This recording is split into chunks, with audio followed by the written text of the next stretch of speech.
এবারে আমার অ্যাটেন্ডেন্টরা ছিল, টোটাল আমরা 5 জন মানুষ ছিলাম রুমে। তো আমি যখন মেয়েটাকে জিজ্ঞাসা করি যে মা তোমার কি সমস্যা লাগে বলো, সে প্রথমে খুবই ভয়ে ছিল। একটু কনসোল করা হলো, তাকে একটা কলম একটা চকোলেট দিয়ে একটু কনসোল করা হয়েছে। তারপরে সে আমাকে বললো ম্যাডাম আমার পেটটা ভার ভার লাগে, কি জানি লড়ে। আমি একটু অবাক হয়ে গিয়ে আবারও তাকে জিজ্ঞাসা করেছি যে মা তোমার কি সমস্যা লাগে। সে আমাকে বললো আমার পেটটা ভার ভার লাগে, কি জানি লড়ে। এরপরেও আমি তাকে তার মার কাছ থেকে কিছুটা শুনলাম যে কি অবস্থা। তারপরে আমি আবার তাকে জিজ্ঞাসা করেছি যে মা তোমার সাথে খারাপ কাজটা কে করেছে। সে শুধু হুজুর হুজুর শব্দটা সে 2 বার বলল, হুজুর বলে বাচ্চাটার পুরো ফেসে আসলে এতখানি ভয়ের এক্সপ্রেশন ছিল, সে এদিক ওদিক তাকাচ্ছে রীতিমতো। সে কমফোর্টেবল না, সে একদমই আনকমফোর্টেবল, চোখে মুখে পুরোপুরি ভয়।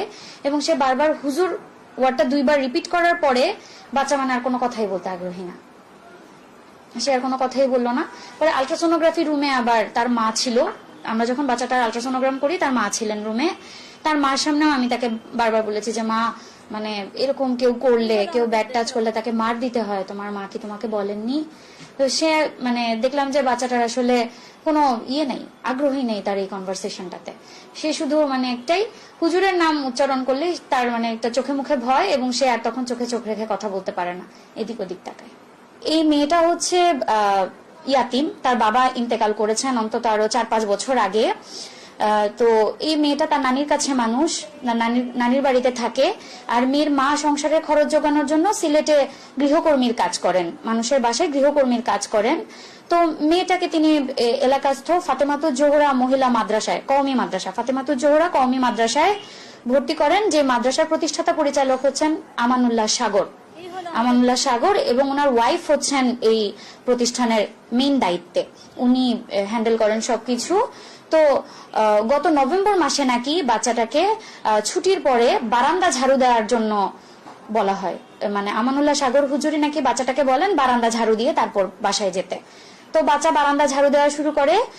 বারান্দা ঝাড়ু দেওয়ার এক পর্যায়ে নাকি হুজুর তাকে বলে হুজুরের যে রুমটা, প্রতিষ্ঠাতা পরিচালকের যে রুমটা, এই রুমটাও যেন পরিষ্কার করে দেয়। তো বাচ্চা রুম পরিষ্কার করার জন্য ভেতরে ঢুকলে উনি দরজা বন্ধ করে বাচ্চার সঙ্গে এই পৈশাচিক আচরণটা করেন।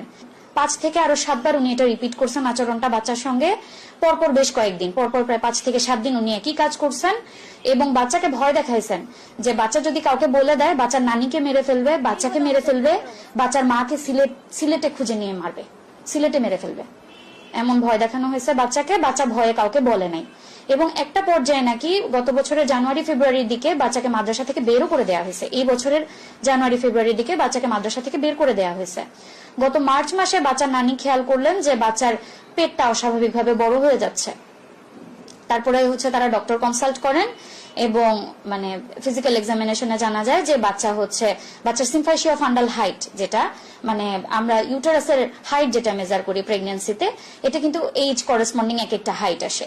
তো এই বাচ্চার হাইট তখনই অলমোস্ট 25-26 উইকস এর মতো। আর আমার কাছে যখন বাচ্চা আসে আমি এটা 27 উইকস করেসপন্ডিং হাইট পেয়েছি। আমি নিজেও একজন শিশু সন্তানের মা, আমার নিজেরও 5 বছরের একটা মেয়ে বাচ্চা আছে। আমি আসলে এই বাচ্চার ভবিষ্যৎ নিয়ে আমি কিছু চিন্তা করতে পারছি না, আমার মাথায় আসলে আসে না। আর এখন তার যে শারীরিক কন্ডিশন, প্রথম কথা ছোট মানুষ, তার পেটে অতটা জায়গা নাই।